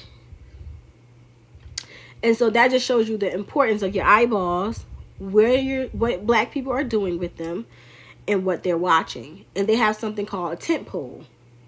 So the shows that are important are at the pinnacle here. And then they have these important tentpole shows at the bottom. So that'll be your Friends. That'll be your Grey's Anatomy. That'll be the shows that hold the station together, right? That'll be your View. I don't know what CBS has right now. They're still working. CBS just been around a long time, so people still watch. Maybe Days of Our Lives or whatever CBS has. Those are the tentpole shows. Then at the top, it'll have like their major show that keeps people, that they're trying to get people to go to. And that's the pinnacle that they're trying to get to. So they'll use these tentpole strategy to circle reality TV shows, brain rot shows, essentially, to keep people addicted to the show. And that's how they make their money. So that's what you see now. They often start a lot of TV stations with black shows because black people love to be entertained, because usually our reality out there ain't too bright. So we like to entertain ourselves as a form of dopamine to kind of take away from the stress of the world. So and they know that, so they like to keep us stressed. They like to keep us watching television. So it has worked for years and years. It's worked. We watch TV. But now what Kendrick is saying is turn the TV off. We're now boycotting TV. We're not watching it.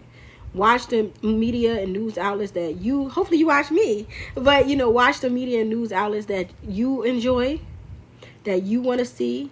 And because I am a person that, for the world, I like to know information. I'm an informationalist, I say. This morning I watched nothing but red, super Republican news. Like, I want to see what they're thinking. And let me tell you what they think. I put some tweets out this morning about it. I'm on Blue Sky, by the way. These are my tweets that I wrote.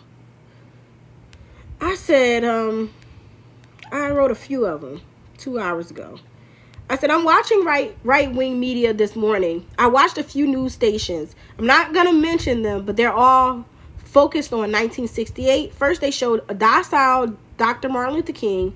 Now, the 1968 Olympics. And it was very interesting stuff, part of the American media that they were showing this morning. And I was watching very, very extreme right-wing media, because I like that kind of stuff. And then I watch extreme liberal Bernie Sanders type of news too, and I feel like, and then that puts me kind of right smack in the middle. so I can get an understanding of both people, because I don't like to be brainwashed. I don't like to stay woke. When they say stay woke, and that's a whole nother thing that I hate. The woke idea, that y'all done took it. That's not how it's supposed to be. Stay woke was done like this in the black community. Somebody be like, yo, how you doing, brother? You know, just staying woke. How you doing? Stay woke, my friend. And it was more like I see you. You stay good, stay positive. Don't stay down on yourself, because life is already hard enough. That's what stay woke used to mean. And then the media learned about it on TikTok. They just learned the word like a year ago, but we've been saying it since probably the 70s, since like the Black Power, Black Panther movie was like, stay woke, my brother. It was like it had even got to the point where my generation would say it as like jokingly, like, stay woke, my brother, stay woke, my brother, like that kind of thing. But now they just learned the word because of TikTok. So now they done flipped it on its head to mean something it really never was supposed to mean. It was supposed to be like cute, catchy, kind of like, stay woke, stay alive, my brother, stay healthy, or stay cool, my brother, like that. That's what it really was supposed to mean. Or stay cool, my sisters, keep your head up, my sister. That's what stay woke really mean in the black community. And they turned it into something that is like unrecognizable. It's just funny to see how white people rework our words and use them so wrong, like so wrong, like so wrong. But I just laugh every time I see they like this woke thing. I'm like, y'all, you literally, it's like your grandparents using a word wrong and they learn a new word. It don't mean nothing that they saying it means. It don't mean you was, it sort of mean you asleep but you woke, but it mean more like you are not like blinded by media. That's essentially what it means. It means you're not blinded by media. You're not blinded by both sides. You're not blinded by the left. You're not blinded by the right. You woke. Like, you do what you want to do. It's more like you independent. Like, if anything, the right wing, in their mind, they would be considered themselves woke. Because, like, the extreme right people, the true definition of the word more describes them. Because they see how it don't matter if it's logical or not. They see things how they see things. And I mean, they woke in their own right? So it never meant what they gave it the meaning of. It just meant you got your own mind. I see you got your own mind. I like that about you. That's all it meant. That's all it meant. So stay woke. But anyway, they had showed a bunch of 1968 stuff. So a very docile Dr. King, you know, the typical Dr. King that they show. But they didn't show that Dr. King I put on my page for Black History Month. Go check it out. Where he said, I'm tired. Am I not a man too? Am I not a man? Why y'all treating me like this? They didn't show that Dr. King. He's sweating. He like, I can't do that. He's like, I fear that I won't be much here longer with you. Because they trying to take me out. But I'm tired of being afraid. He's like, I get afraid too. I'm a human being too. That's the Dr. King we know in the black community. But they not showed y'all a woke. Now, I would say they're more woke, a woke Dr. King, their version of it. And then 1968 Olympics, they had this Jewish swimming guy who had a Yahtzee mustache. And they try to make it seem like he invented the Hitler mustache. It was weird.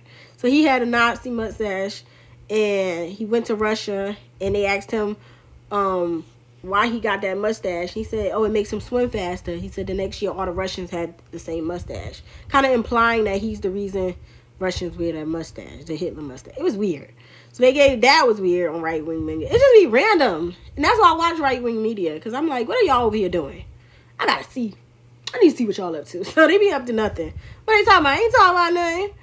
Kendrick say that too. If y'all don't know who Kendrick Lamar is, go listen to his album from like To Pimp a Butterfly. That's my Kendrick. The new Kendrick, he cool, but the Pimp a Butterfly Kendrick, Good Kid, Mad City, yeah, chef's kiss. So okay, now, and I also wrote, now the media outlets, they're talking about the Great Chicago Fire of 1876. Why are they talking about this stuff? This is what the right-wing media, they keeping them in the past. We are going back. They keeping them back. So they started talking about Al Capone. You know, they love Al Capone. And they started talking about Chicago and the fire of 1876 and how the riots happened and how afterwards the mobsters had to rebuild a city and this and this and this, because you know prior to that was a black town. They ain't talking about that was a race riot and they killing Negroes. They ain't talking about that part now. They just talking about the reconstruction. Like, you think we was reconstructing? They burnt down all our towns. Burnt down their towns too. They was acting up. And so during that time, prohibition and everything was in a full effect, and they had these like speakeasies and bars, and the bar apparently is still up in Chicago, and they said the same Italian bar that the mafia attended are still standing. And I put, yeah, they want to go back so bad. And then they also talked about this all this morning. I tweeted this. I said, now the next segment is about Lincoln freeing slaves. I said, child, where is the news for 2024? Show me the protest outside. Show me the truth. They are indoctrinating people, because they went from talking about Martin Luther King to the Jew who had the Olympic mustache to the Italians who burnt down a town in Chicago and was dealing with prohibition laws. Now they talk about Lincoln and freeing the slaves, and this is a news outlet. But they ain't talk about nothing in 2024 except the Trump meeting with the French ambassador, French prime minister. They talked about that, and they talked about the relationship between the French and how Trump loved the French accent. That's all they said. They said Trump loves French people. You heard him? He said he loved their accent. Okay. That man was talking shit about Trump. Y'all ain't hear that? That man grabbed Trump hand and said, "Get your hand off me." Like Denzel Washington. Get your motherfucking hands off me. That's what they missed that part. But they talking about how Trump loves the French people. It's just nonsense to see the reality versus what the right wing media are. And I was thinking, I wrote this. I said, this is all old news. Now they have Franklin Roosevelt on. It's like they're showing all the sentimental old stuff. If you're an old white person in your house and you play this stuff all day, it will brainwash you. It's like they had this good field time in the 1960s, but as a black person, this feels real racist as a free-thinking black. That's what I tweeted. And then I said, yo, watching all these super, super right-wing media is kind of making me a little annoyed. Do they know we can see them? We see you. I'm watching you. I'm a black girl watching you talk about keeping us oppressed, because I'm watching the news all the time. I like to know what's going on, so I'm always going to watch the news platforms. So that's why y'all should follow my page when I go live. And then I decided to go live right then and there. I said, I'm about to get on live. I said, we could discuss this buffoonery of it all. I'm watching everything, y'all. I have the tea, so if you want to know the truth, come subscribe to me. My link is in the bio. Link is in the bio, so subscribe to me. But also, neither here nor there, I decided to hop on this live, which I haven't been on in probably like months. Excuse me, my TikTok live. So you guys can follow me on YouTube too. I do long form. You know, I've been on here for a pretty long time. But I do weekly lives where I do like pretty little pictures, and I do the full breakdowns. And if I do say so myself, I think my YouTube is pretty dope. I love my YouTube. I really do. I like having a good time over there. It's steadily growing. I started with 80 followers. Like, it stayed at 80 for like months. Now I'm at 808. Isn't that like lucky how that worked out? So now I'm at 808 as of today. And it's just steadily growing. And I do weekly lives. I've done 2 so far. So, because most of my lives are on here. It's growing. And I do weekly lives. I've done 2 so far. So, because most of my lives are on here. Have been on here for the most part. And then I stopped doing lives on here, I want to say about 2, right after the election. Because I said to myself, I did my election live. And I said, I kept getting, it was like around that time when we weren't sure what was going on after the election. And they were like censoring me. Like, even now, I think I have 0 likes. I'm so suppressed. And my page, I'm blocked. I'm shadow banned. So if you guys are seeing me, welcome. You are a part of the elite. Hello.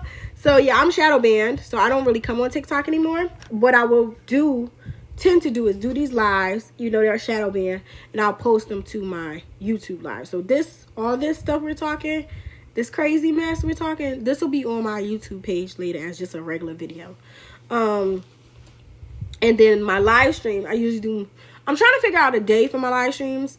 But so far, I've either been doing Tuesdays or Thursdays. I think I'm gonna do a full live stream on Thursday this week, but I'm not sure because now that I did this, I think I might be all talked out. But with how everything's going, I kind of want to see what move Joy Reid make in the next couple of days. That'll give me like, it's only, what's today, Tuesday? So I feel like by Thursday we'll see like if she have a YouTube, where she at, what she's doing with herself.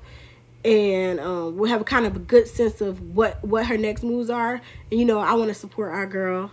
So yeah, we'll just see what happens with the Joy Reid of it all. But I was shocked. I tell you how they got rid of her. Yeah, as you guys can see, I love my country. I love my people. I kind of get a kick out of right-wing people too. I don't take none of this personal because my people have been here before. We gonna be here again.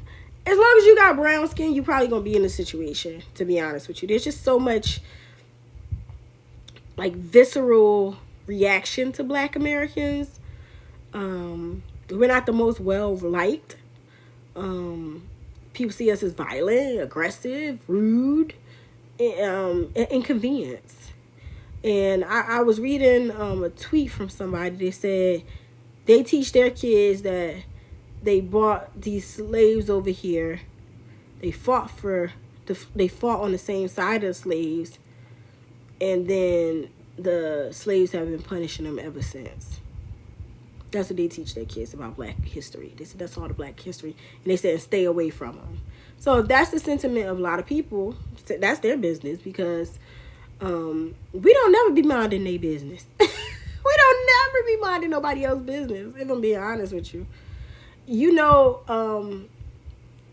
in the I can't remember, I don't want to say, what was like the 1400s, 1490, they have been trying to attack the African continent for years. For 100 years they have been trying to get over there. They couldn't get over there because the people for years and years had warded them off. Shaka Zulu, you heard of that before. His tribe, very vicious, and took them people out with spears, honey, again and again and again. And then eventually, though, they got the bullet. The little thing just this big, maybe smaller, took out a whole people. They massacred them with something like this. Yeah, and because they had machine guns. And after 100 years, they finally were able to conquer the Zulu tribes, the Amazonian women, and things like that, because of their military gunpowder. Once the creation of gunpowder came, they were able to conquer because they couldn't beat them by brawn, they couldn't beat them by brains, they couldn't beat them by force, they had to beat them by gunpowder. And that's what helped them win and eventually conquer the continent of Africa, because they have been trying for hundreds and hundreds and hundreds of years and they couldn't do it. So yeah, that's the thing. They can't win by fair. They can't win fair.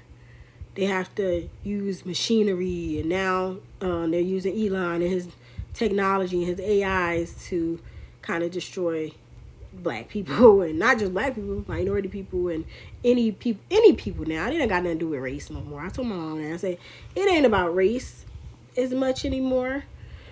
It's gonna be about economics and what you can provide. So, for example, if they meet a Black man who creates the cure or creates the answer or the antidote for something they need, they're going to utilize them until they learn the antidote and how to create it themselves. That's all that is. They had nothing to do with race. It's about access. Who the have-nots, the haves and the have-nots. Be it a Black person, an Indian person, they don't care about the race of the person anymore. That's why you have Kash Patel. That's why you have J.D. Vance's wife. They don't care about that as much. They only care when it comes to Black people, really. Like that's why they got so upset about Obama, and that's what this reaction is. All of this is a reaction to Obama, and a reaction to Kamala. When Kamala was a black, started saying she was black and being an AKA in the ski, that's when they got it. And they're like, oh, she really know about the black culture. We don't like her. If she would have played the Indian role, she might have got it. If she would have denounced black people like Tiger Woods did, and that's why he up there in the president's house, because he said, I ain't black. He said, I'm not black. That is a dishonor to my mother to say that I'm black. That's what Tiger Woods said. He said what he said. Just like Cynthia Erivo winning every award known to man because them tweets she sent back a couple of years ago when she said she not no black person and she don't like black women and this, she's talking real greasy about black American women. So you see Cynthia she out there looking like the corpse bride. You know, because they celebrating her because she already denounced black culture. She don't like black Americans. She said it in the tweets. So that's what they praise. You denounce your black people. You say you don't like us. You getting praised. But if you stand 10 toes down in your culture and who you are and what you respect and what you like about your culture, like Joy Reid did, you out of there, buddy. You out of there. And that's the bottom line. So for us to feel protected, we're going to have to create our own spaces. We're going to have to stay calm, cool, collected, and just do what we always do. We are the definition of cool. We never by ourselves. If we were by ourselves, we have the old Africa. They want to talk about Africa now. This is the Africa they created with the militias and the guns and how you think those guns got on the African continent? We didn't create gunpowder. It's a European thing. We didn't create that. You know? Who dropped them bricks off during the Black Lives Matter protests? Bricks just popped up. Piles and piles of bricks on different corners for teenagers to throw into the properties of the local business owners. Who put them bricks out there? Black people ain't put them bricks out there. They made us hate ourselves and love their wealth. That's why shorties holler where the ball is at. You know? Anyway, that's it for me today. I'm about to go relax myself. And I got my Give This Girl a Mic podcast later. That one's more lighthearted. We ain't even talk about none of this stuff. We're going to be talking about probably ASAP and Rocky, Rihanna, and all that foolishness. What else am I going to be talking about? I'm going to talk about general stuff on that one. The multiverse of Usher. So it's more lighthearted, way more lighthearted. So yeah, I'm going to go do that now. Or I usually do it at 2 o'clock, but since I'm already up, I probably just go do that now. So if you guys want to know where I'm at, most of the time I will be on my YouTube page. This was actually a treat. I don't come on TikTok no more because I don't really rock with TikTok anymore. But if you guys can see me and you here, thank you for staying. I'll see you next time. Bye, guys. Hopefully I'll see you Thursday on my YouTube page. Peace out.